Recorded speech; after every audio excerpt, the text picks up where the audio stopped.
Hey everybody, Todd Capone here. About 10 years ago, I had a revelation that the way that we teach and execute negotiation, especially in the technology space, but really across all industries, was a bit messed up. When you consider that we teach the importance of trust building through the buying journey, right from prospecting all the way to the end.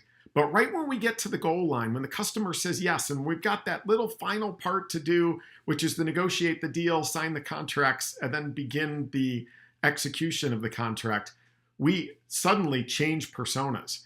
Negotiation has typically been taught to be like a Texas Hold'em poker tournament where we hide our tells. And when, even today you go online and I see tips like aim high, start with an extreme position, or the best way to execute a negotiation is to give the customer the illusion that they have control.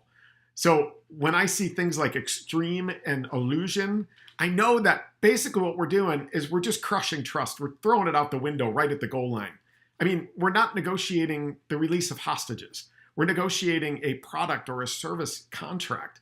And as a result, we end up oftentimes in the business of charity, which means a customer asks for a discount, we give them a charity, which all the value goes to them in terms of their bottom line. And essentially, a lot of it comes from the fact that we don't have a simple framework by which we can execute negotiations. And so I created one. It was originally called Todd Capone's 15-minute negotiation skills class because I believe that the framework is that easy. And now it's obviously called Transparent Negotiation since the book came out.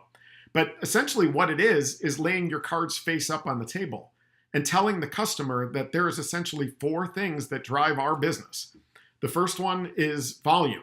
So the more technology, services, product that you commit to, the more we're willing to pay you in the form of a discount. And you probably have volume discounts built into your pricing. The second one, as it turns out, we like cash, is the timing of cash. The faster that you're willing to pay us, the more we're willing to give you in the form of a discount. So speed up your cash payments, we'll give you something in return for that. The third one is the length of commitment. Obviously, the longer a customer commits to our products or services or technology, the more we're willing to pay for that in the form of a discount. And the fourth one is the timing of the deal. As an organization, it is really important for us to be able to predict our business. So there's value in being able to provide what's essentially a deadline in the contract. But in regard of that deadline, if the customer is willing to hold to it, we'll pay him for that in the form of a discount. When you lay those four out at the time that you talk about pricing, you lay it out in the proposal, and then when you get to the negotiation, what you're going to find is that customers appreciate that transparency and you're building trust right up to the finish line. And you've got customers that are not only negotiating their own deals, but you're getting something for every dollar that you give away in the form of a discount. Procurement appreciates it, your buyers appreciate it, and the results are magic. I've been teaching this concept for about 10 years, and since the book came out, I've been teaching it an awful lot. But the concepts really resonate because it's a simple framework that I believe all of you could implement and start using as soon as you're done watching this video. Now, there's an article in Sales and Marketing Management magazine that I've linked in the first comment below that goes into it a little bit more detail, but I'd love to hear your thoughts on it.